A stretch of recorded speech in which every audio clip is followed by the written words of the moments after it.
Welcome to Lighting for Profits. All light. Powered by Emery Allen. Here is your host, Ryan Lee. All light. Welcome to Landscape. Wait, what show is this? It's the number one landscape lighting show in the world, Lighting for Profits, powered by Emery Allen. And I'm fired up, guys. We got an awesome show lined up for you today. We got a good friend, a client, an industry powerhouse, Mr. Chris Apfelstadt with Light Up Columbus joining us today. I'm excited to have him on. It'll be fun to get caught up with him, see how his life's going in business and all that stuff. So make sure you guys stick around. If you're looking to start or grow a landscape lighting business, I'm telling you, today is the day. You're definitely in the right place. So congratulations, you're here, and I cannot wait to dive into this episode. So by the way, happy tax day. If you guys have forgotten, it might be too late now. I don't know, but you got to get your taxes in. So, and we're still trending. It's still the number one landscape lighting show in Columbus, Ohio. So that's a good feeling, really good feeling. And here to educate and motivate to help you dominate. I want to thank you guys so much for your support. Thank you. I am in a bit of a competition. So Chris and I are actually competing for the first one to get 100 reviews. I don't have a Google My Business account. He does. And I think he said he's in the 80s now, which is disappointing because I'm stuck at 75. So if you guys want to help me out and you want to help me beat Chris, just go to Apple and give me a 5-star review. You can write something nice if you feel like it, but I'm looking for those 5-star reviews. If you've gotten value out of the show, value from our guests, please go hook a brother up. Help me beat Chris in our competition to 100 reviews. And I don't know. I'll have to ask him. I can't remember if there's anything on the line. I think it's just like bragging rights and who's better at life. So, but anyways, guys, we're having Chris Apfelstadt on in a few minutes with Light Up Columbus. I'm super excited to have him on. We're going to dive into his business. He's done some major moves over the last couple of years. And so really excited to dig into there. If you didn't know, if you weren't aware, I've been talking a lot about this Spartan race, and I finally completed my first Spartan race ever this last weekend. And I did a 10K, 25 obstacles. There was actually five obstacles that I was not strong enough to complete. But I promise I'll stop talking about this at some point. But today is not that day because I had so many amazing takeaways that I was thinking that apply to business. And if it's okay, I just want to share a couple of those with you. I actually put together my Spartan 10K super takeaways, 13 powerful lessons from the dirt, sweat, and obstacles, and how you can apply them to your entrepreneurial race. Now, I don't have enough time to go over all 13 today, but I thought, you know what, let me just grab a couple, maybe 2 or 3, and share those with you guys. And I don't know if I grabbed the best ones because they're all good, but I just grabbed a few that were kind of top of mind for me as I was going through my race. And I thought could really help you out in your business that I'm already implementing today in my business as a result of training and then finally competing in my first Spartan race. So if that's okay, I'm going to share these quick tips for you to help you grow your business. And then we'll have Chris join us. So the first thing that I learned from the Spartan race was don't expect to compete with the elite if you're not prepared. And here's a quick backstory. My friend Jonathan told me, hey, why don't you come do the Spartan race with us? It'll be good to challenge yourself, network, and do all this different stuff. Well, he told me, hey, register for the 7 a.m. start time. That way, we're all going to do it at the same time and everything. I didn't realize that 7 a.m. was where the pros go. That's the elite level. Okay. And I saw after I registered for 7, it said elite. And I was like, oh, maybe that's just what they call the different times or something. I don't know. But I'm telling you, when I got there, the guys on the front row, they were Spartans. They were beasts. They were clearly ready for this. They were not winging it. The elite racers were not winging it. They were strong. They were fast. They were experienced because they trained for it. And here I am in the little corral, starting corral with all these elite Spartan racers. And quite frankly, I was not ready. I mean, you should have seen how fast they went through some of these obstacles. There was some grip strength and upper body type, monkey bar things where you're holding on with your fingertips and stuff like that. And they could go through them in 15 seconds. And I was sitting there struggling. And I still couldn't do it. So I had to go do the penalty loop. And business is a lot like this. A lot of you are expecting the world-class results on part-time effort. Preparation beats potential every single time. So it's up to you to earn your spot at the top. And it doesn't start on race day. A lot of y'all are expecting to show up and be able to just be this world-class performer, be lighting designer of the year, sell on the spot all the time and build this multi-million-dollar business without putting in the effort that it takes? Are you willing to practice? Are you willing to do what it takes to be elite? And that's the first lesson I learned through the Spartan race. The second thing I learned from the Spartan race was competition makes you better. And I'm talking whether you're behind or ahead. So maybe you're behind. And in the Spartan race, what happened was this: I was going up to this obstacle. And again, it was one that I struggled, that I failed, one of my 5 failed obstacles. And when you fail an obstacle, they send you on a penalty lap. And I had to carry these, like, I think they were 15-pound each kettlebells. I don't even know the name of this stuff, guys. Kettlebells. And you run around. I'm running through sagebrush. And it's 7 a.m. It's the first, like, no one's ran this penalty lap because elite racers don't run penalty laps. They go straight through the obstacle. Here I am running the penalty lap. About halfway through, I look over and I see this guy. I hear the noise like squeak, and he just like powers through. He looked like an American Gladiator. Remember that old show? Just like going right through this thing. Well, so now he passes me, and I was probably a couple minutes ahead of him. But all of a sudden, he passes me because he went right through the obstacle. Well, when I caught up to him, because I was actually a little bit faster, stronger runner than him, guess what happened? As I caught up to him, what does that mean? That means I was going faster than him. But when I approach him and I get within like hearing distance, he must have heard me because he turned it on. And now all of a sudden he starts to put gap in between us, right? And I'm telling you, he would not have gone fast at that point if it wasn't for me behind him, giving him something to compete against, right? And at the same time, he's ahead of me. He gives me a target. Okay. So someone ahead of you gives you a target, someone behind you keeps you sharp. And that's how business is. Okay. So whether you're chasing or being chased, competition always forces growth.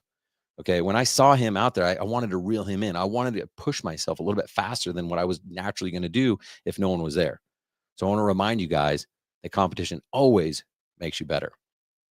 And then my third tip, the third thing that I learned from the Spartan race was fire, ready, aim. So let me explain. In the last, I'd say 2 years, I've been on this journey to get better health. And there's 3 things that if you're looking for happiness in life that you need to get better at, it comes down to health, wealth, and relationships. And it's not that I have wealth figured out or relationships figured out. I'm struggling on all 3, but I never really focused on health at all. So I decided, I'm going to put some more intention behind that. And started off just doing 20 push-ups a day, and it's grown, and I'm just doing more and more things. Well, I decided to fire before I get ready and aim. And what I mean by that is I purchased the Spartan races. I'm doing 3 this year. I purchased the airfare. I purchased the hotels. Like, I committed before I was ready. And I'm telling you, like, in 90 days, I got a 21K coming up with 30 obstacles with 3,000 feet of elevation gain here in Utah. I am not ready. Okay. But if I waited till I was ready, I might never be ready. And that's the point of fire, ready, aim. I want you guys in business to do the same thing. Like, that decision of me, like, buying the Spartan races forced me to train and to show up. There was days that I wanted to quit. There was days where I just wanted to I literally was like running. I'm like a quarter of a mile away from my house, and I just wanted to turn around and come home because I was tired and I had excuses, and I could have easily justified all those excuses. But the fact that I had already called my shot, I had already fired, made me want to keep moving forward. Okay. And so business is a lot like this too. Okay. Commit before you're comfortable. Take this bold action and figure it out as you go. Too many people have been taught, well, you got to plan things out and you got to make sure it's right and take your time. And I'm telling you, like, the biggest risk in life is not taking any at all. Momentum comes from movement, not from planning. Okay. And I'm not saying don't plan. Like, there comes a time, like, you should do these things, but I'm telling you, all the successful people that I follow, people that I want to be like, they're all adopting that strategy of fire, ready, aim. And I want to encourage you to get out there and do it. Make some commitments, whether it's your health or your wealth or your relationships. What are you going to do to level up your business, your personal life today? Make the commitment and then take the necessary action to get ready, to get aimed. And you've already made the difficult decision. So, and I promise you, this will be the thing, because the fact that I had registered for these Spartans was the thing that held me accountable to continue with the process, because it would have been way easier to quit the process had I not already committed.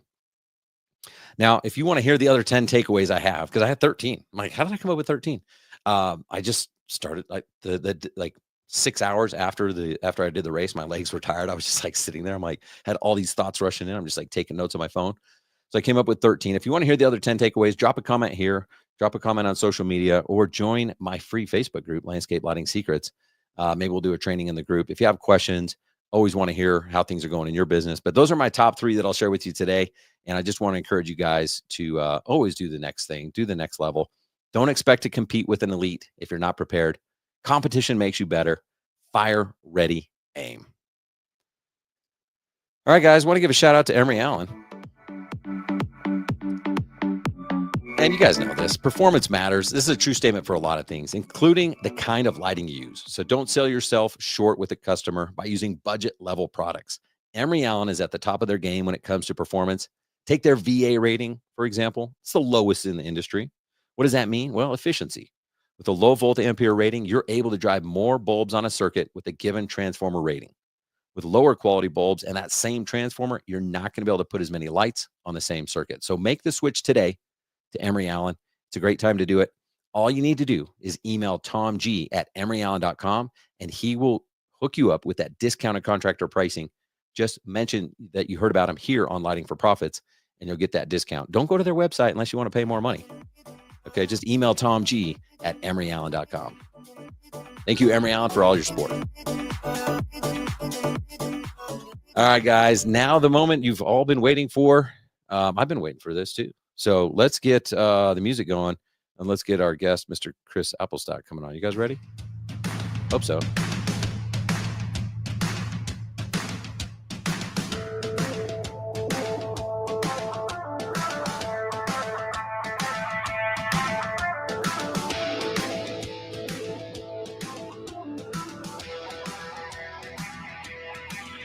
Welcome to the show, Mr. Chris Apfelstadt. What's up, Ryan? Thanks for having me, man. Oh, man. You know I love having you on the show. We could just do this every week if you're okay with it. Yeah, it's always fun. What number show is this for you? What podcast are we at? That's a good question. It depends on where you go, because I think it's number 191. Man, Maybe 192. I'm not sure. almost 200 episodes. You have gotten a lot better at this. At least the first 150, you had a technical error every single time. And I always listened for it and laughed at it and like expected. It's almost like a comedy bit that you know is going to come. And like you did not stutter a word there in your intro.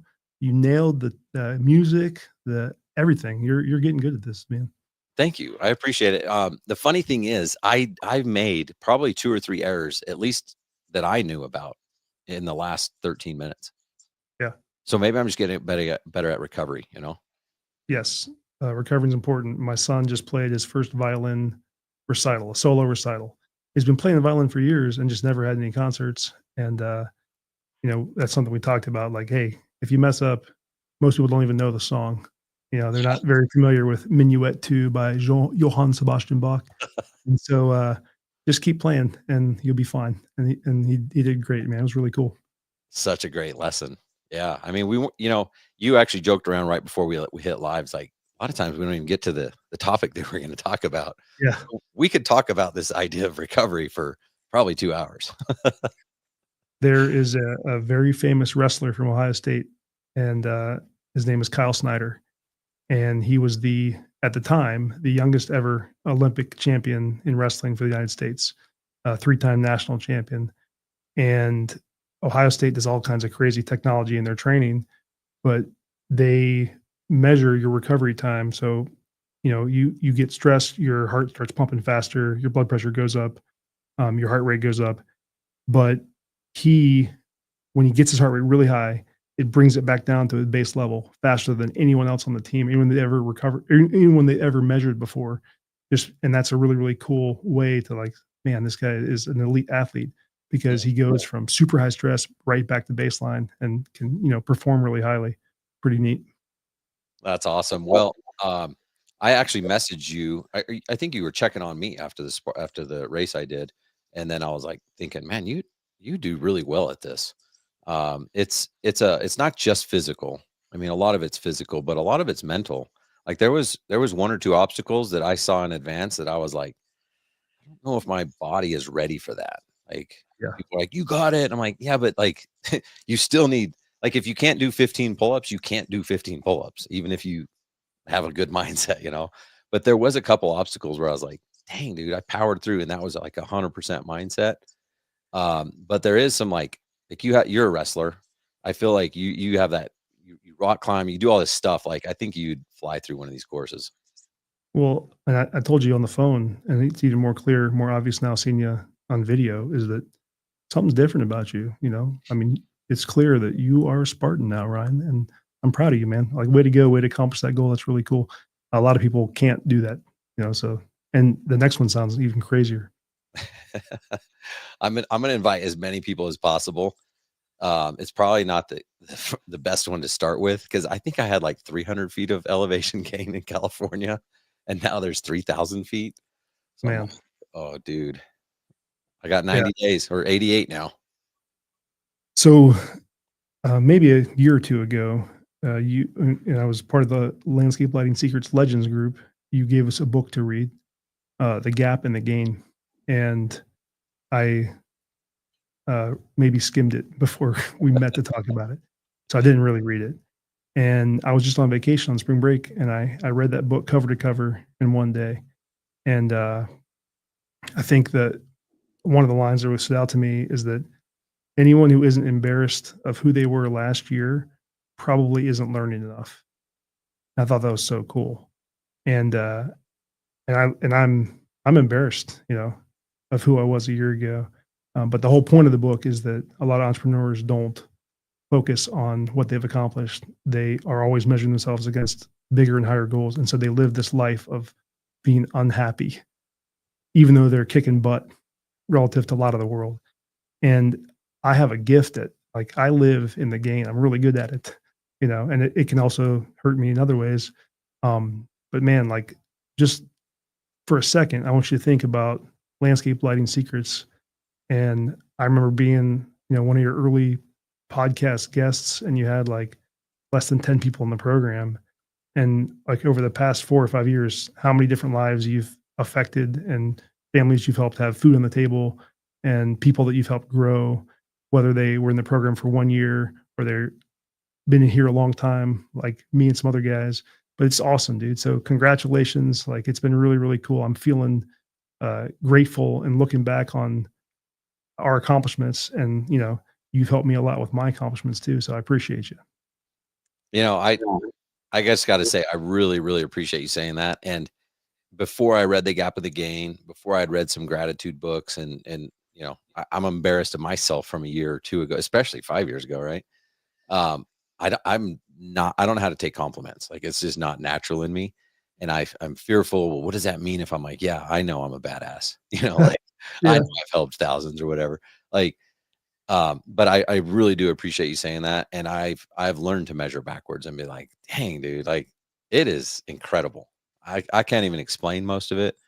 I don't feel worthy of it. I still struggle with that type of stuff, but dude, it's freaking awesome. And I'm just grateful that it has brought together a lot of the lighting community. Like, the fact that we get to know each other and we're friends, and it's incredible. So thank you for sticking with it and being one of the early adopters. And it would have been easier for you to be like, you're a scam, dude. Like, I am not giving you any money, and I'm not going to trust you. Well, I mean, it just is so funny because you started your program, and then like 2 weeks later, I was like, man, I really wish there was some sort of program that I could find, 'cause I don't know anything about this industry, and I need to learn a lot. And then like I get a Facebook Messenger prospect call from you, and I was like, this is exactly what I'm looking for, and here it is. And then so much progress, and like, I've always, when someone calls me and says, "Hey, Chris, what's your opinion on the program?" Which, by the way, someone called in my market, and I really wanted to be like, it's a giant waste of money, you know. But I was honest, because I don't want to compete against. I don't want to talk about my problems and my secrets and my issues with someone I'm directly competing with. Like, Yeah. that's not exciting, you know. But I was like, I can't, like, if it sucks, why would I still be here like 5 years later? You Yeah. know, continuing to be a part of the program. And to me, the biggest thing that anyone who calls me and asks me for my opinion is, I go, great content, a lot of different ways to learn. But the biggest takeaway for me has been the relationships, and because of being part of your program, I got involved in AOLP, and I heard about and got involved in ILI, and got to meet people from all over the country who do what I do and share my passion. And I have this crazy network of skilled professionals that I can call, pick up the phone and just call them. And most people who are starting out in the industry don't have that kind of access, And then the community in the lighting world is so open and helpful, and willing to share.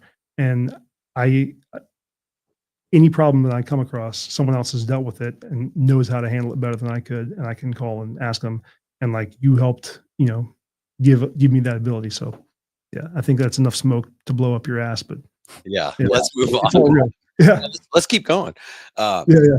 I mean, so when you look at your journey, and it's so rewarding. You know this as a coach. Like for me, to have you, like, if I can just be like part of your success, even just like less than 1%, that's more rewarding than me even doing it myself. There's you can't even explain it until you help someone, right?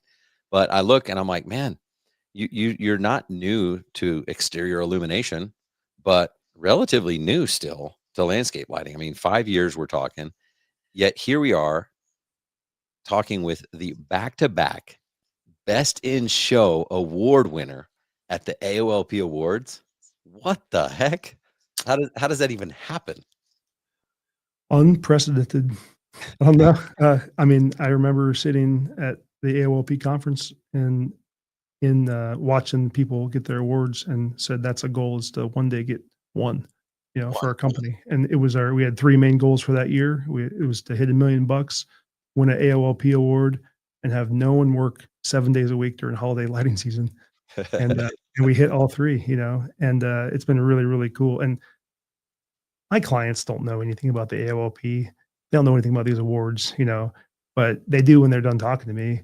And I go, and I always, I live in Central Ohio, and I say most people who win these awards are in West Palm Beach, the Hamptons, Beverly Hills, and they're lighting $30 million mansions. And we won Best in Show twice in a row in Central Ohio, and then my clients they feel that pride of our local area and where we are. So it's really, really neat. And I feel really honored to, be voted on by my peers for the work that my guys did. It's pretty cool recognition. Well, and I think it was really cool because last year, 2024, you had that intention, that goal. You told everyone about, or you told me about it. Like, I'm bringing my team. We're going to win an award. Now, you didn't. Your goal wasn't to win the Best in Show. I think that came as a surprise as well. But you knew you had good work. You knew it was like up there. But it was like, no, we're going to win an award. I don't think most people live their life or their business with intention like that. Um, this well, yeah. So talk about that for a second, because you brought your team down there. You're like, no, we're winning an award. What would have happened if you didn't win an award? Then you pick yourself back up and get back to work, There's a lot of people that submitted. I mean, that year, I know there was a ton of submissions, and Yeah. So well, our very first award was 3 years ago. So we've won awards 3 years in a row, and the first one was 3 years ago. And so, I knew we had a cool project, but I also knew that I shot pictures of it with my iPhone.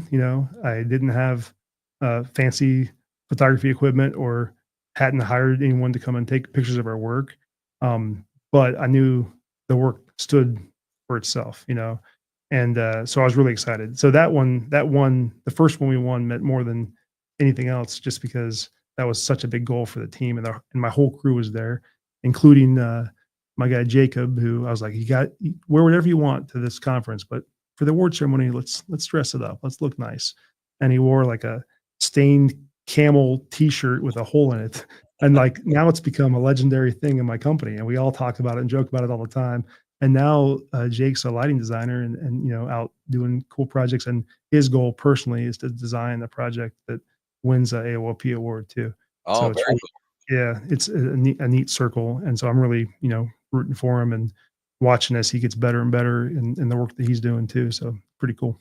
Does he have the camel shirt still? I think that he should wear that shirt if he gets Right. one, if he designs a project that Yeah. wins. So like it seems like the right thing to do, the full circle moment. I love that goal. Yeah. And then that shirt just gets like framed in the office there. That's That that's would be awesome. funny. Yeah. Well, so last year you went in with intention, like, dude, we're winning the thing. We've got a freaking awesome project. We're definitely winning. And I don't know. I'm assuming. I don't know. Maybe you thought you were going to get best in show. You won best in show, which is freaking awesome because that's really hard to do because it's all the category winners and they're all amazing. It's like pick one out of a hat type thing. So that's cool. This last year, talk about your expectations going into this last year. Yeah. So the 23-24 award, I really like expected that we could win our category. And I said, it's possible. This is such a unique project. It's so cool. It's magnificent that it could be worthy of best in show. Um, this year I entered in two categories, and one was residential small. And I was really excited about that one because I was like, well, yeah, people go, of course you won best in show because you have a $1 million lighting project on this crazy estate. But the residential small is less than 25 fixtures, and anyone in lighting, has done a project like that. And so I was like, all right, this is a new challenge. It's exciting because I want to show that you don't have to live in a mansion to get beautiful lighting. And we transformed this garden and made it, made such a difference. And the client called and only wanted bistro lights, you know, and I said, we can do bistro lighting, but you have a beautiful backyard. And if you trust me, if you let me show you what is possible for this garden, like it'll change how you live your life. It'll change how you interact with your home out here. And he was skeptical. He's like, well, I have lighting. And I go, I know it's awful. You have really bad. He goes, no, no, no. You should see it at night. I go, I don't have to see it at night, to know that it's awful. And then this idea of, a 1 out of 10 in lighting is so much better than a 0 out of 10, because a zero is darkness. You get a couple lights and it looks, wow, now we have light when we had darkness before. But like the client doesn't know what's possible. And this guy, I earned his trust and he let us do it. And then, we won this small residential category, which, felt really, really good. And I was excited about. And then the other one that we entered, I love the project, but I'd never even considered that it would be in the running for best in show, because I see all the other projects. There's such good work out there, and it's just amazing work. And when they said our name, I was truly shocked. Like I was like, wow, I did not expect that to happen. And so it was even more exciting and more fun, but really felt good and really proud of the work that we did. It was a cool moment. I mean, I've got a lot of other clients and friends and stuff there too. Just seeing, I mean, I feel like everyone that was in landscape lighting secret, like everyone that won was like in landscape lighting secrets. Not that I'm like teaching a lot of lighting design or anything, but it's just a cool moment to see you winning twice. And I knew you had said like, yeah, I really hope I can win this one for the same reason you said, like, Yeah. 'cause that is almost harder to do, like harder to win in a 25 light project than a 1,000 light project or whatever. So that was cool. And then you end up winning best in show again. Yeah. There's a project from a guy in secrets, I believe, who's in Colorado. That's just super unique, like spaceship house. And I told him, that would get my vote for best in show. Like it's just such a cool, different project that you'll never see or be able to do again. Yeah. And so I really I was not expecting it, but we'll take it and feel good about it. So cool. Well, back to back 2 years in a row.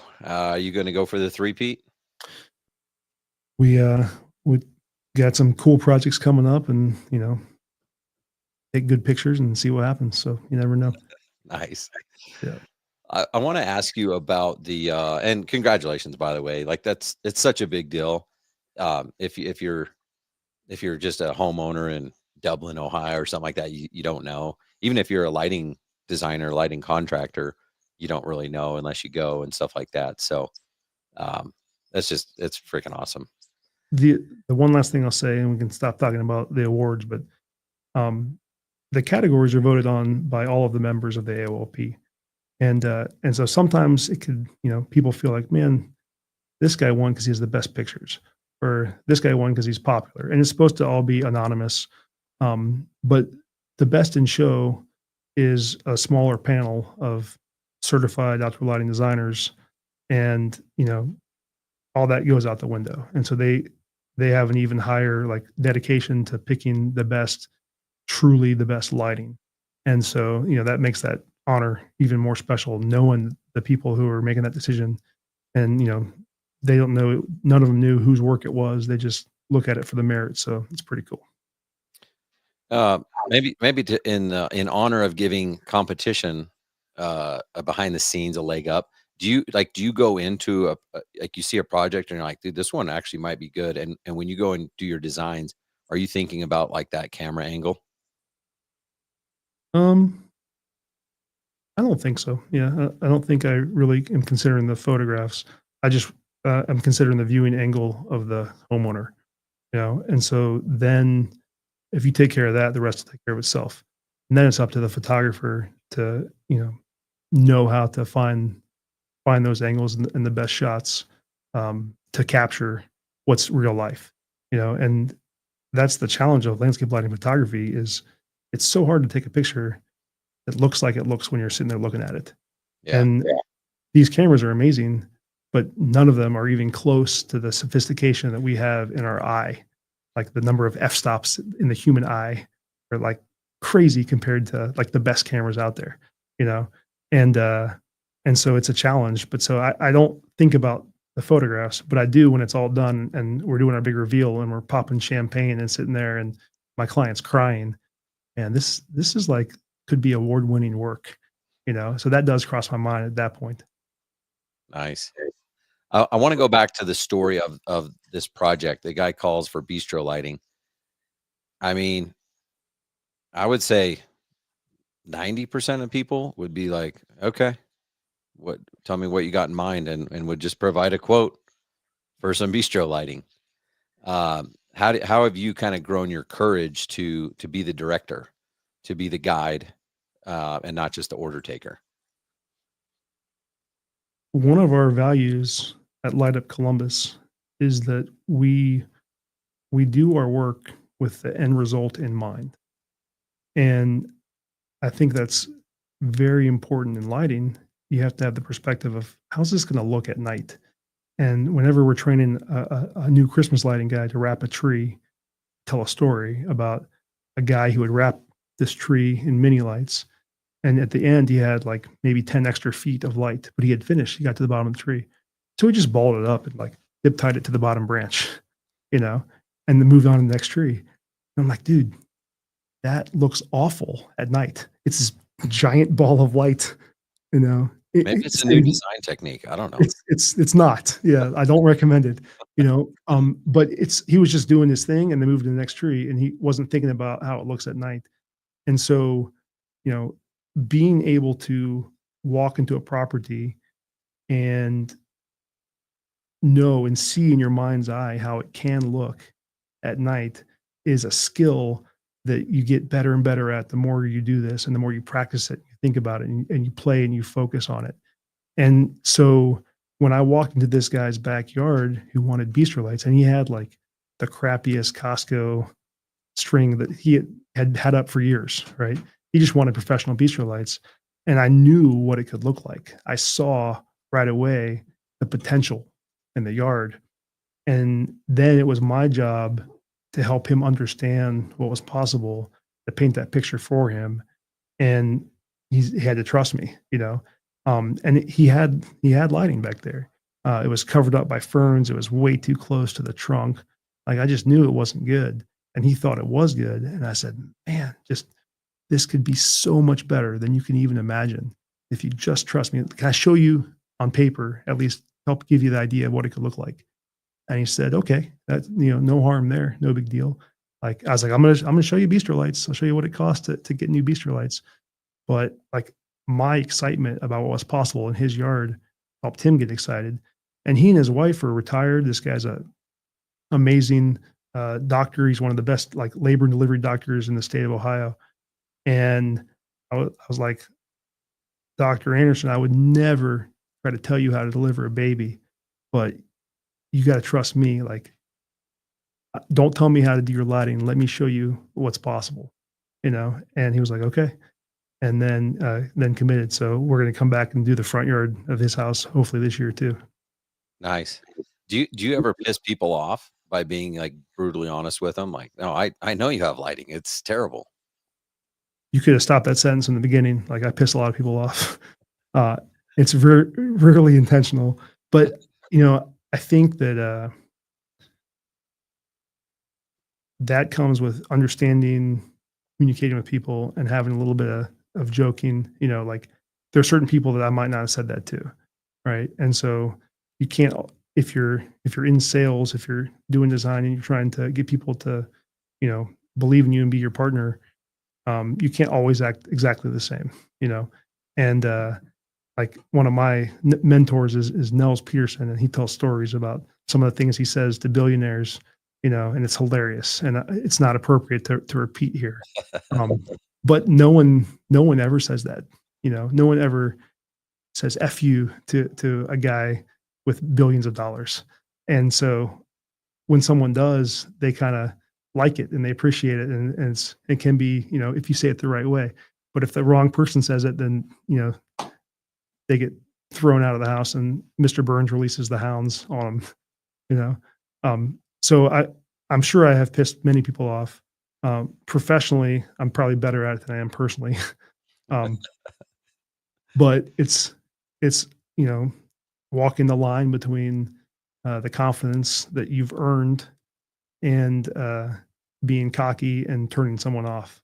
So it's figuring out how far you can go and you know, be able to back it up. Wasn't that guy, was it this project or another one? Wasn't that guy like super pissed like halfway through the project or something like that? So that's the project. It's the other project that we won Best in Show for. Oh, And okay. you know, That's good.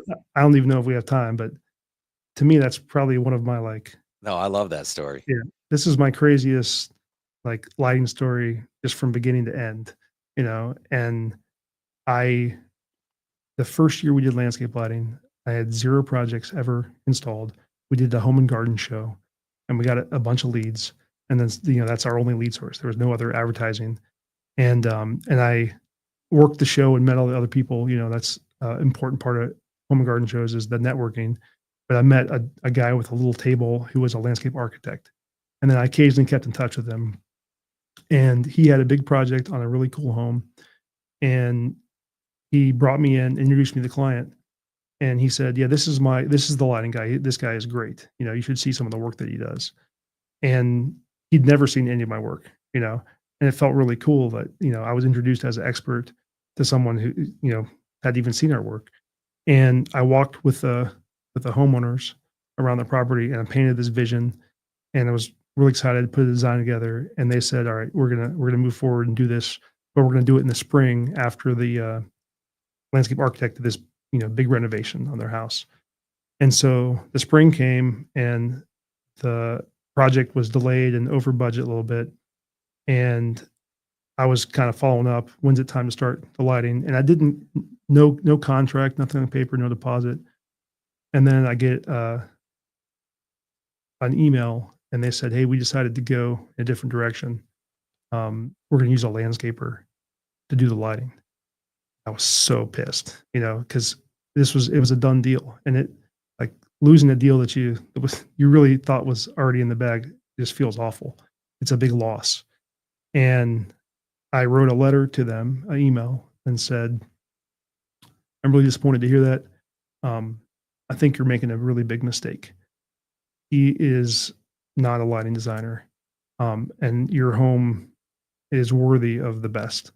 Uh, but no hard feelings. I understand your decision.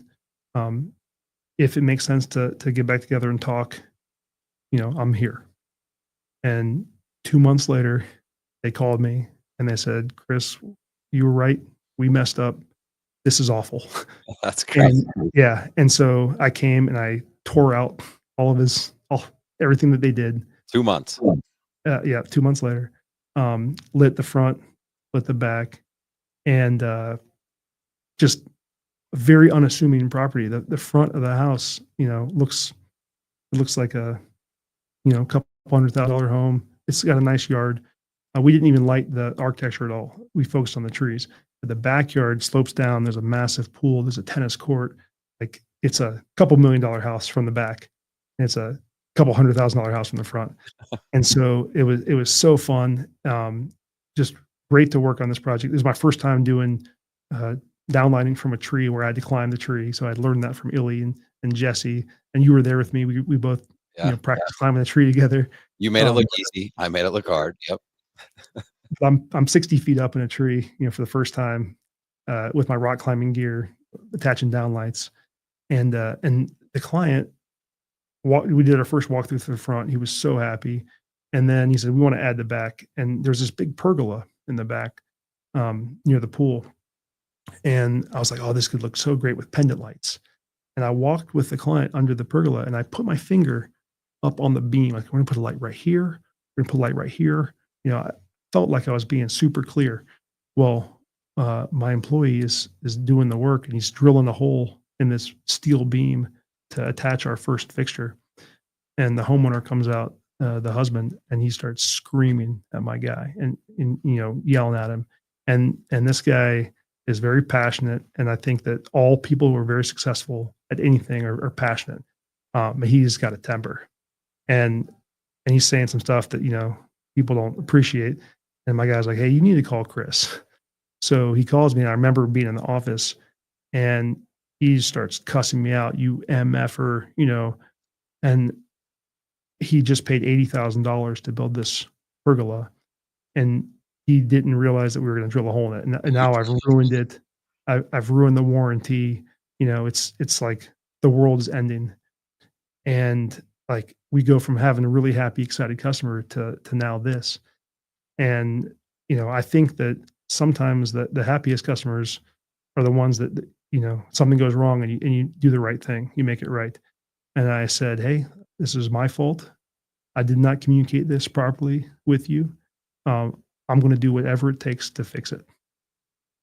And he just kept calling me names, because he wanted to be mad. And so I just sat there and took it, and until I said, "Got it. Yeah, you're right. You're right. I'm all those things, and I'm sorry, and we're going to fix it." And we did. Right. And By so the then, way, I think that's actually important to pause for a second. A lot of times people just want to be mad. And so you're not going to say the magic thing. You said the right thing, but you still just have to listen. Like we just need to let them be mad in these moments. yeah, I think that's probably good advice for marriage too, there, Ryan. Yeah. But yeah, Did Lindsay put you up to this? Lindsay. I could just tell that he like wasn't done being mad. Like, all right, so here we go. And that was just very humbling. But I remember I'm pacing around in my warehouse on my phone, and like he's just giving it to me. And I was I'm like, this is going to be 5-star review. They're so happy. And now we went to the absolute opposite, where it's the most upset I've ever had a client at me.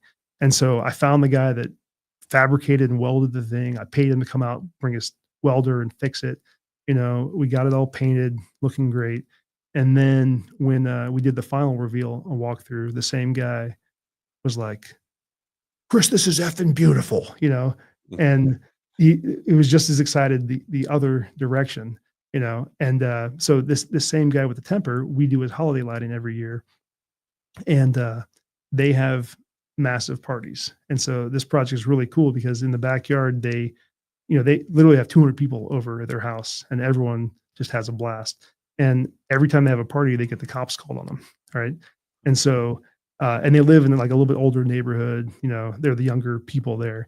And so the wife was going around knocking on doors, asking neighbors to sign a noise ordinance, which would allow them, like, "Hey, we're okay. It's going to be a party. It's going to be loud. Hope it's okay."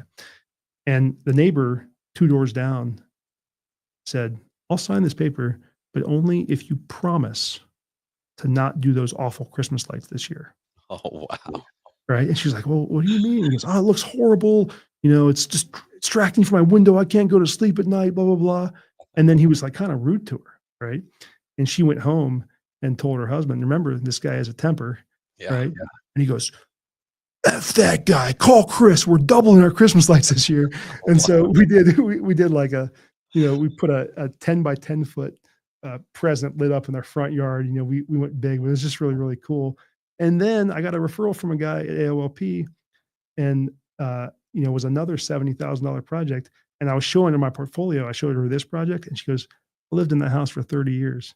No way. So, yeah, it was a past client. Yeah, and once again, we talked about the networking and the relationships in this industry. Andrew Jackson down in Florida takes care of this lady's home in Florida, and he goes, "Yeah, I got a client who lives in Central Ohio. She was the former CEO of Wendy's."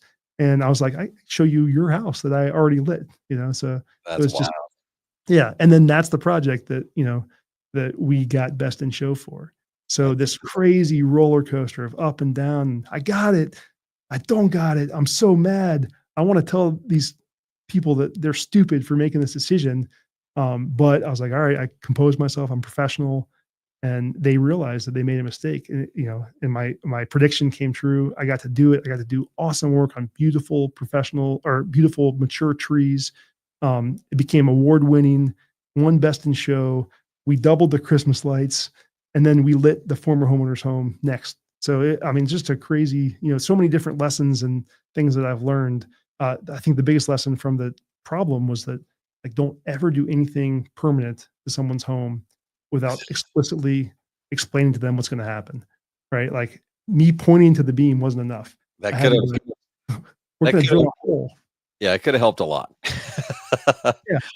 And same thing if you're mounting a transformer to a wall, or whatever it is that you're doing. If you have to cut a board to get under a deck to snake a wire, like, if it's permanent, got to talk to the homeowner, maybe even put it in writing. But you're covering yourself and you're making sure that they understand. And so we got a lot better at that moving forward. And then, another lesson is that it's not, even if someone says no, it doesn't mean it's dead. Don't ruin the relationship. Don't burn the bridge. Mike Long says, you follow up until they die or they buy, and I love that saying. But just by saying, I understand your choice, I'm the better choice, and you end up eventually agreeing with me, let's talk again, because we can make this look great. That was pretty cool. That's gold, man. Yeah. If I'll add a takeaway of mine is just the emotional maturity that it takes to scale a business. If someone, I've seen people respond in Facebook groups when they say, "Hey, Chris, we decided to go someone else." People will say, "Yeah, well, and it's a very immature reaction, saying, well, I guess you're cheap and blah blah blah." Like, they go at the customer that's losing the opportunity 2 months later to land a potential large project. And when someone's cussing you out, I'm not that mature yet. I need, like, what are the tips? How do you keep your composure together? Because I'm like you, I like to be liked, and, like, I'm not used to that aggressive language. And, like, how did you keep it together? Well, first I want to tell you, I don't know if I ever told you the story, but my first ever real job out of high school, I was working for a painting company, and I was knocking on doors and selling painting trim on people's homes. And there was a project I was really excited about. It was a little bit bigger. It was bigger than my average at the time. Put a bunch of work into it, and I just nailed the presentation. Like, I was like, man, this is my client. And they were, giving me all the positive signs and said that everything looked great. And then they went with someone else on the phone, and I was so angry. And this wasn't my own company. I was working for someone else. And I tried to kind of talk, and I go, no, we're going with these guys. I was like, well, why? Like, help me understand. And like, oh, we just felt better about it. And I was like, fine, call me in 2 years when your house is peeling. And I hung up on them. And they called corporate, and, like, the president of the company called me. Oh, Like, geez. it was like, you can't do that, man. So, like, the maturity hasn't always existed. Like, I learned how to get better at it. And when the guy was yelling at me, like, I truly believe that this is from relationships, and from being married and having girlfriends, that, like, somewhere along the line, when you mess up, right? Like, it's very clear when you make a mistake, like usually, right? And it's instinctual for us to try to defend ourselves. And usually it just digs us deeper and deeper and deeper, right? And so, like, somewhere I realized, and it's so applicable in relationships and in business, but when you take ownership of a mistake, then like it takes the power away from the person that's upset, you know. And we got a phone call today. My guys, they called to tell someone they were on their way. They left a message. They came and installed a project, a small project, and the guy called our office very upset. You know, he was taking a nap. He's a night owl. He was up till 5 a.m. He was sleeping, and he wanted to be there for the project, for the installation. And I was like, I'm so sorry. I take, like, ultimately that's my fault because I'm the president of the company and we failed. Our system failed, and we're going to do whatever it takes to make sure that you're happy with the final result, you know? And then by the end of the conversation, he was like, I'm sorry. I was being an asshole. That's awesome. You know, I was like, no, I get it. You were upset. He goes, you handled that really, really well. That's You so didn't try good. to, you didn't try to fight with me. And I was like, yeah, there's nothing to fight about, you know, but Wow. we want to be strong and defend ourselves. You know, it's preserving our self-esteem, Yeah. right? But it's so much better when you don't do that. Dude, that's awesome, man. You have been a kind of a natural, you've got that natural ability to piss people off in you, but Yeah. I do love your approach to life. I mean, you're not afraid to ask questions. You're not afraid to jump in. You're not afraid to help others. And I look at some of the things that you've done in the 5 years I've known you. It's awesome, dude. Like you've improved your lighting designs. Like you mentioned, you're on the board of AOLP. You've gone to ILI. Your sales approach has been refined over and over. Your language, that's impressive. Your language has changed. Your marketing. Now you're working on your business operations. Um, you mentioned the gap in the gain. Looking back, what are you most proud of? Our Another one of our values, our companies, that we care about people and their dreams. And I think that, well, I read a book called The Dream Manager. That's that's called, Hmm. and it changed how I approach my business.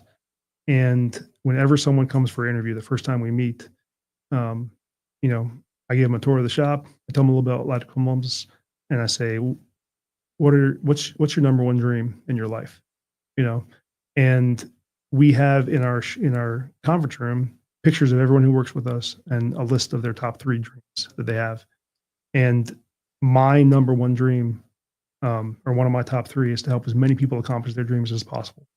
And so, you know, our mission, our reason for existing is that we bring joy through light, and that's what we do for our clients. But then I want to help people accomplish their dreams, and this is my conduit to do it. And I feel the same way as a wrestling coach for my wrestlers. But this year, Ellen, who's our office manager, her number one dream was to buy her own home, her first home, and she closed on her home last year. You know, and so that's just the coolest thing. So It's awesome. cross off a dream off a list. And you know, Jacob, the guy with the camel T-shirt, he started working for me during COVID. He was delivering pizzas and he was miserable. And he didn't have a high school diploma. He was single. Um, he had no kind of direction or goals in life, and he was just working. You know, he worked 1,000 different jobs, but he was never happy with them.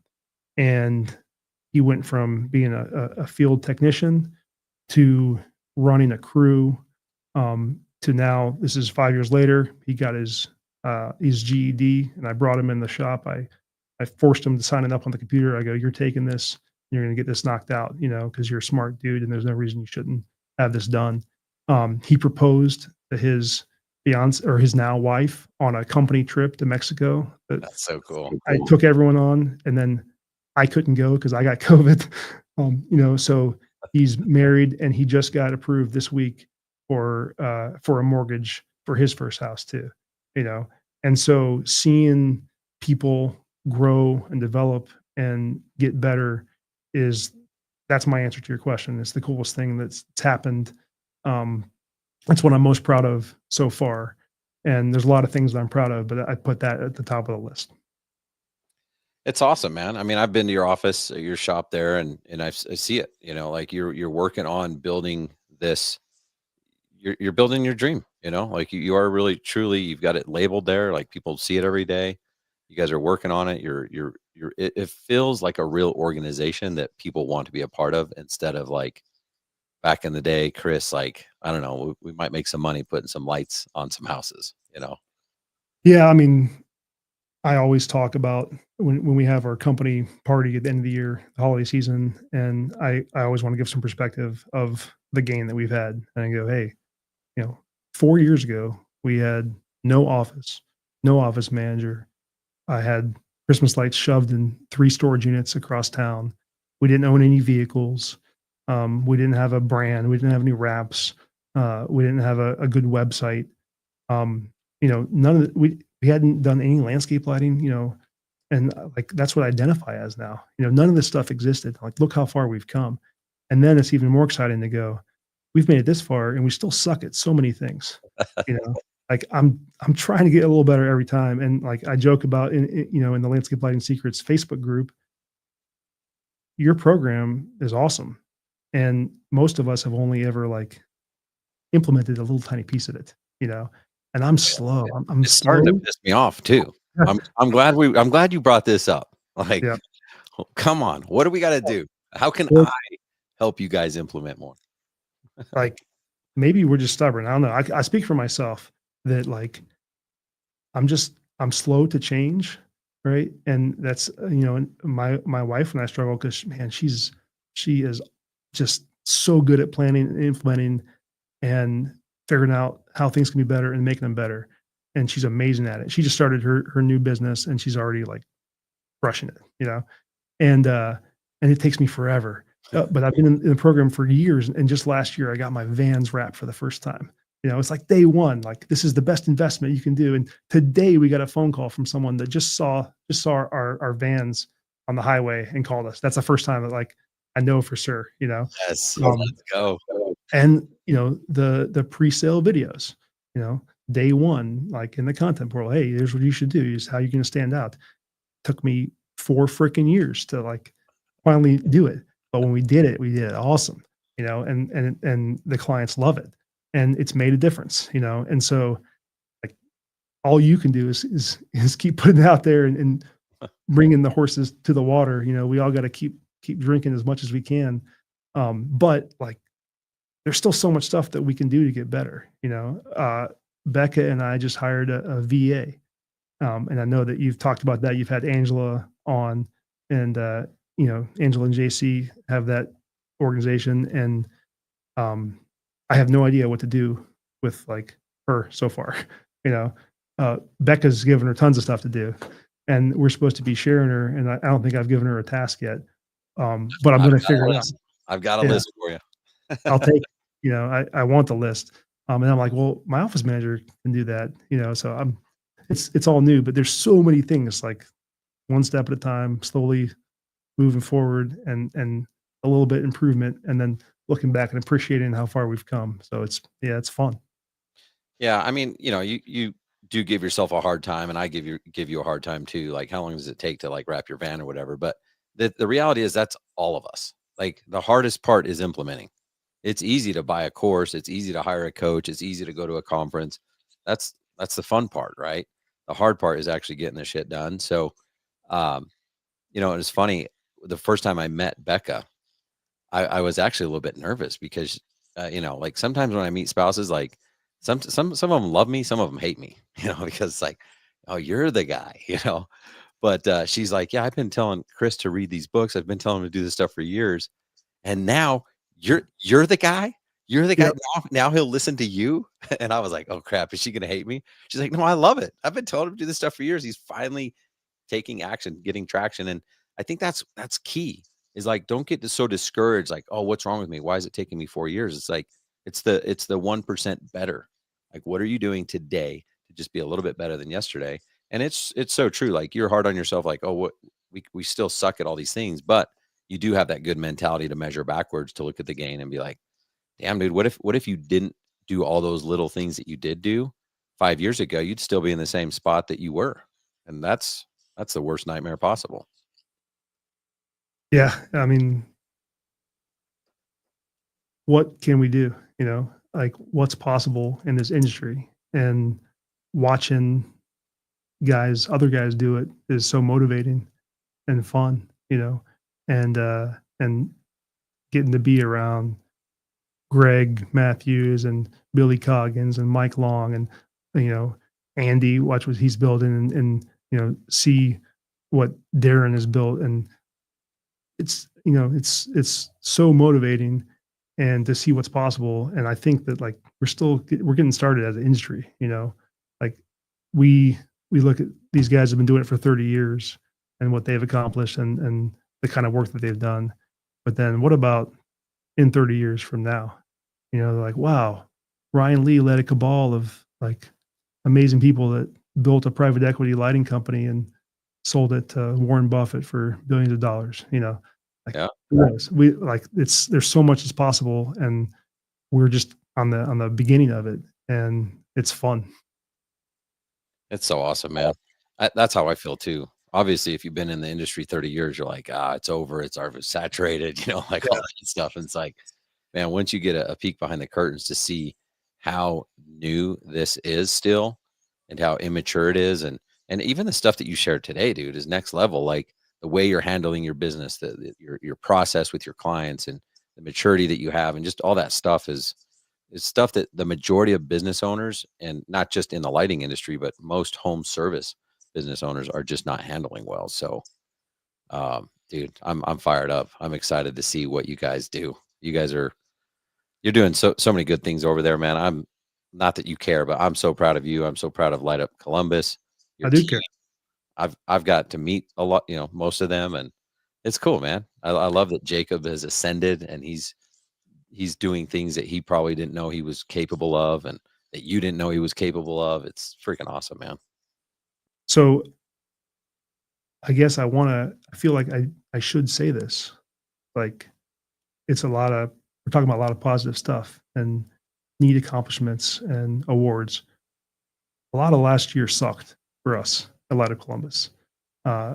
We had goals, right, that we wanted to accomplish, and we had a tough year. We needed holiday lighting to save us, and it doesn't feel good. And the holiday lighting is profitable, stressful in a short period of time. Anyone who knows it, knows what I'm talking about. But it doesn't feel good to go, man, we have to do this much holiday lighting or we're not going to be profitable. I'm like, we did all this work, all this landscape lighting, and we were losing money. That sucks, man. For It 9 months. sucks. Yeah, it sucks to to bust your ass, like, and your employees make more money than you. It doesn't feel good. And I'm like, man, I'm not good at this stuff. And we hired our first salesperson, and it was a disaster. And I thought, like, it was a great fit, a very experienced sales guy, and there's a lot of reasons, and I learned a lot. But it cost so much time and so much money and investment into him, and then there's the opportunity cost of, all right, all these leads that we spend a lot of money on, now you go get them, and Oh, yeah. we're not closing deals. I'm like, and it just put us in this big hole where, like, we're spending more money than we're making every week, and we're going into debt. And, like, man, it was hard, and it did not feel good. Oh, and by the way, my wife just sold her business the year before, and I'm the sole breadwinner in my household for the first time ever. No more dual income. Yeah, I got this baller CEO wife for this amazing company, and, like, there wasn't much pressure on me ever financially, right? And I'm not a real financially motivated guy, but all of a sudden, like, oh, is your son going to be able to go to that school next year? Like, we got to sell a car. Things aren't looking good right now. So, I'm not trying to bring everything down, but I wanted to, like, not put on this face of, like, yeah, we keep going up and up and up, because last year we had to scratch and claw in Q4 to like stay even, right? And to not shrink as a company. And like that sucked. And so we learned a lot. We hired from within a salesperson who I didn't even realize wanted the job, but there was just a miscommunication, a misunderstanding that he wanted the job the whole time, and he's doing great. And we had to make some really hard like changes. Like we parted ways with a guy who I care about so much and's worked with me for over a decade. And you and I talked about this a lot privately, and um, like we weren't. He was no longer able to serve the role that he wanted to do, and I sat in my conference room and cried, and when we parted ways, and it sucked. But we put someone else in a similar type of position, and things are going good, and so it's hard, man. It was a hard year in a lot of ways, but I still am excited and optimistic, and we still got all this good stuff. Um, but I think I just felt like I wasn't being fair if we hang up podcast and don't say, "Hey, man, 24 was rough in a lot of ways."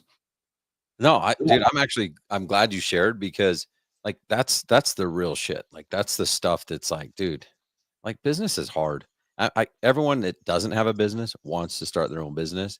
They have Yeah, no idea how much it's going to test you emotionally, physically, spiritually, all the stuff, And I guess like was that necessary? Like was it necessary for you to get to that point of like, crap, dude, I'm not only am I making less than my team, like my employees, but I'm not making anything. Like, was that necessary? Did you have to go through those failures and hiring the wrong salesperson and then eventually getting to that point where you had to let go your lead guy after 10 years? And I've heard it said a lot and now I'm saying it a lot because I've learned it through the hard way too.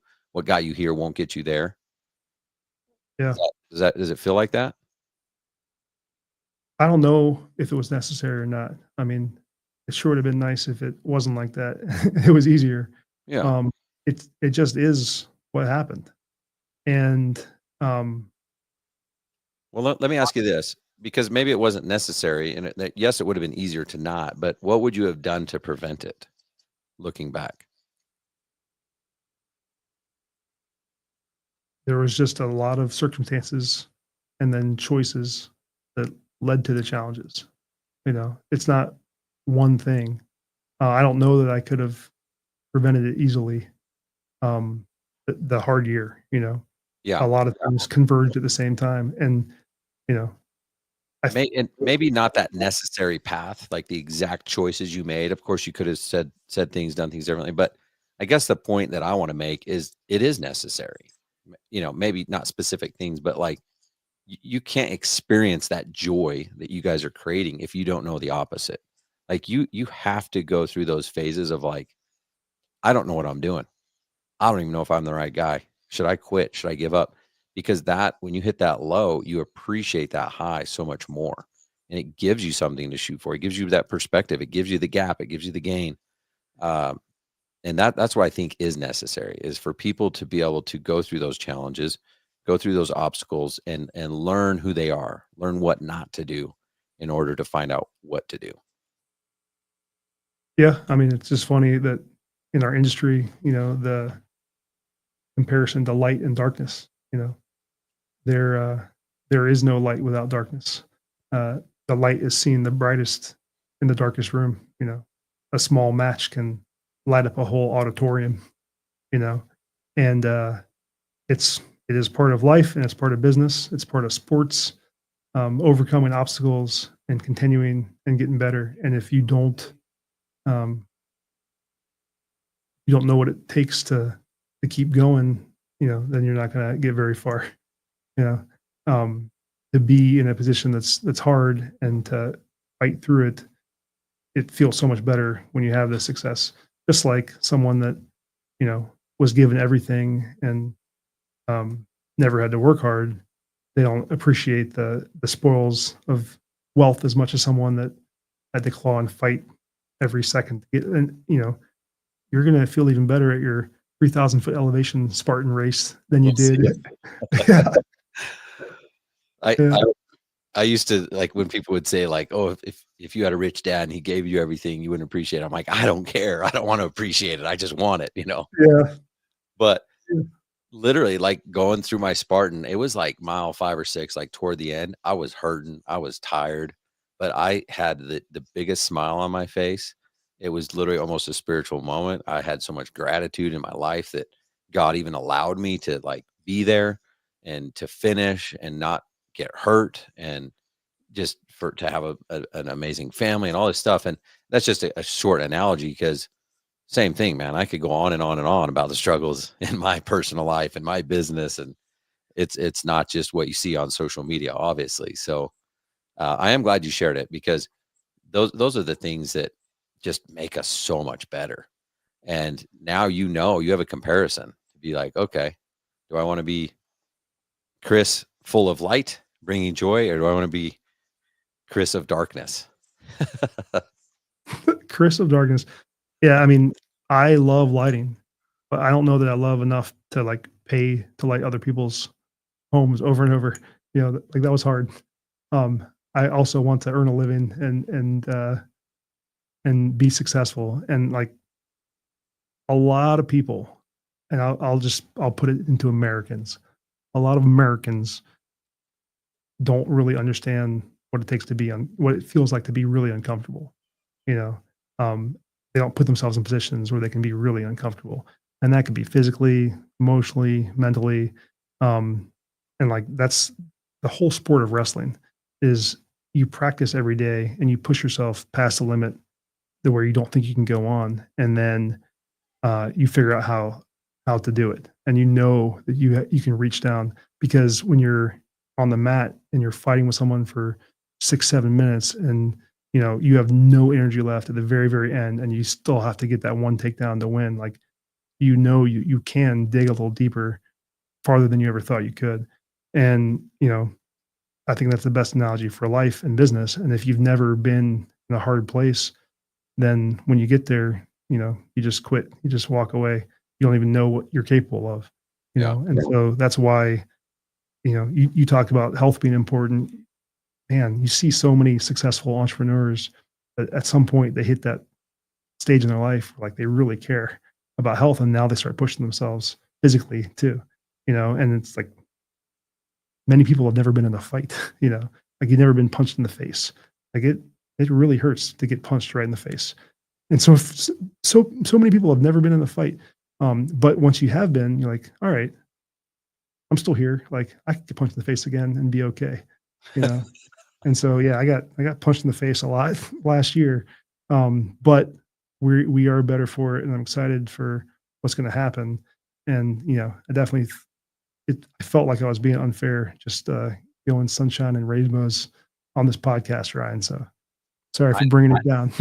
I'm probably guilty of that because I'm an optimist, So like I could I should probably talk about more of the negative and the real stuff, but like at the same time, like there's too many people complaining and bringing it down in the news and all this stuff. So I'm like, no, dude, like I just choose to be happy. Yep. And but I'm glad you brought it up. And I had this thought, I had a memory of our families sharing a moment in the Timpanogos cave a few years ago, and that was a cool experience because I had been I had last time I was up there I was like 8 or something, and when you get in that cave and then they turn off all the lights, that's the darkest dark I that's the last time I remember being in that dark. There was Yep. literally zero light. Crazy. My daughter still talks about that cave, but her memory is the fact that this lady was talking about how these walls have been here for tens of thousands of years and that she watched her daddy lick it. She thought it was the funniest thing in the world. She still talks about like, Dad, why did you lick that wall? I was like, I'm not sure, but it just seemed like the right thing to do. All right. Now you have a piece of Timpanogos with you forever. Yeah, that was really cool. That was a fun experience. The ultimate souvenir. And I don't think it said don't lick the walls, did it? I forget like the exact circumstances, but it was pretty funny. I love the analogy of darkness and light. You can't have darkness without the absence of light. I mean, look at everything around you. Like as soon as you turn on the light, the darkness is gone. So Yep. And I don't know if my favorite lighting quote of all time was Eleftheria Deco, one of the best lighting designers in the world. She lit the Athens Olympic opening ceremony, so she's stage lighting, and she lit the Acropolis. And my wife and I got to have dinner with her in Greece, which is so cool last year.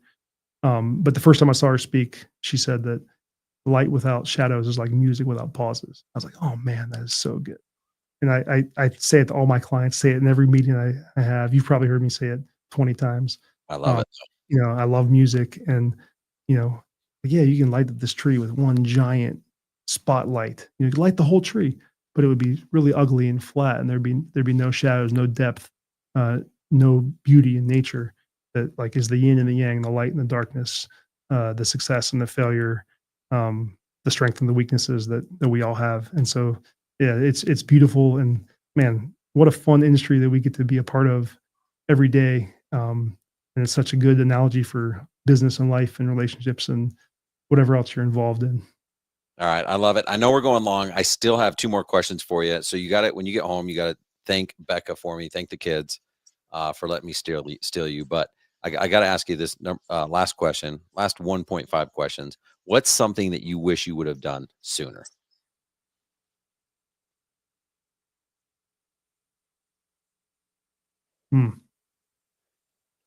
I mean, there's a lot of answers. Hey, Dan, I'm gonna switch angles here. I'm gonna look at this camera. Oh, yeah. I'm showing off. Well, wow. No, I see you. That was it. my neighbor at my warehouse here has a podcast studio. So this is my first time. Usually I'm just on my computer in my basement. So I wanted to show that off. I wish I had had a salesperson start with me sooner. Okay. I wish I had had an office manager sooner. I'll put that as first priority because I suck at a lot of that stuff. And I lost so many opportunities in business because I didn't send the paperwork, or I didn't do what I said I was going to do, or I missed a phone call, And so she really allowed me to focus on more important things to keep growing, I wish I'd started landscape lighting sooner.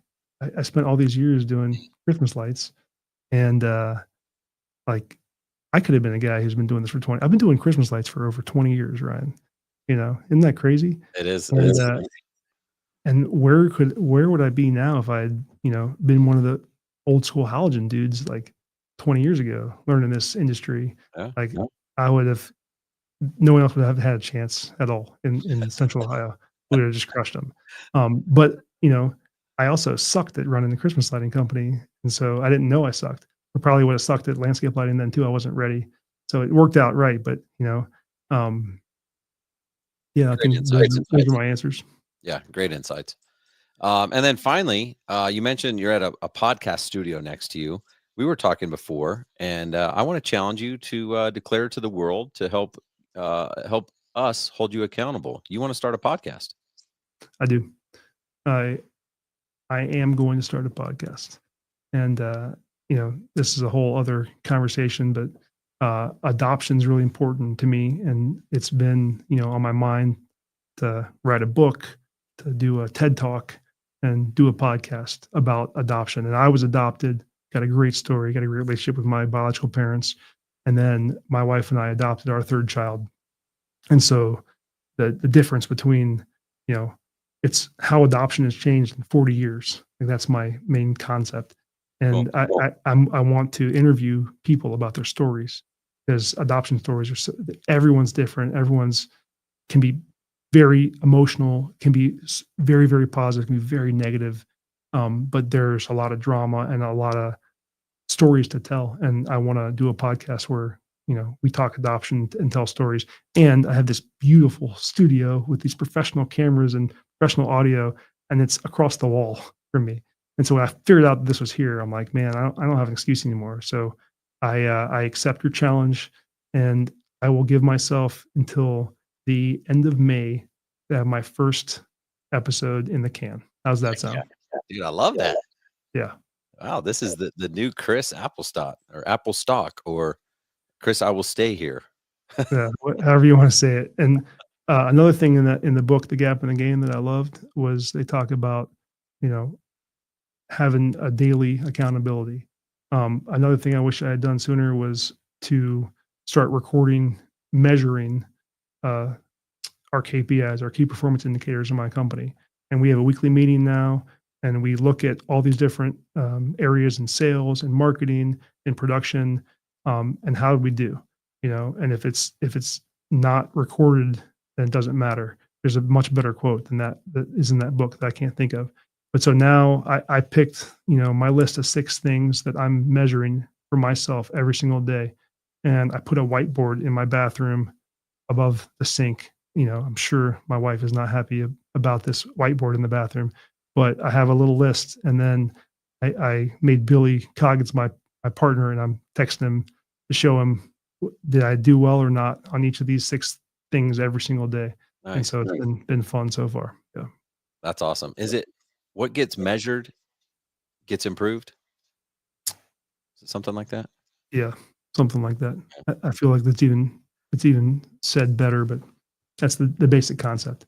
That if you don't record it, then it doesn't matter. Yeah. And we were having some problems with guys being late and not really doing a good job clocking in and out. And that's where we're trying to get more and more data so we can make better informed decisions. And so I just started writing on the board. You get a check if you're on time, you get an X if you're not, and it's crazy how much faster that got better. Once the whole company can see, man, you were late 3 days out of 5 that week. Like, come on, dude, what's your problem? Yeah. So I was like, well, if that works for my guys, it can work for me too. Well, that's awesome, man. I appreciate you sharing. I'm gonna help hold you accountable, and I'm gonna help you start this podcast. Anything you need from me, of course, reach out. Thanks so much for jumping on here. Thanks for sharing your time with us, your wisdom, your experiences, all this stuff, man. I can't tell you how much I appreciate you, all that you've done for me as well. It means a ton. If people want to get a hold of you, what's the best way? Social media handles you want to share? How do they get in touch with you and Light Up Columbus? Yeah, Light Up Columbus is, we've got a good Facebook page. We've got an Instagram page that, I'm trying to work on, challenge myself to go live often and talk to people and build our brand. And so feel free to reach out there. My email is chris@lightupcolumbus.com.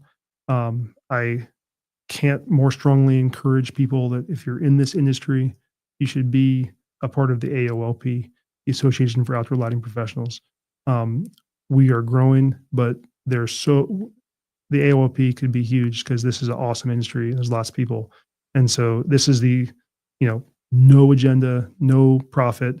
We're just trying to grow this business and do things to advance lighting in North America. And so join AOLP and come hang out with us at conference and win some awards. All right, man. Appreciate you so much. Yeah. Thank you, Ryan.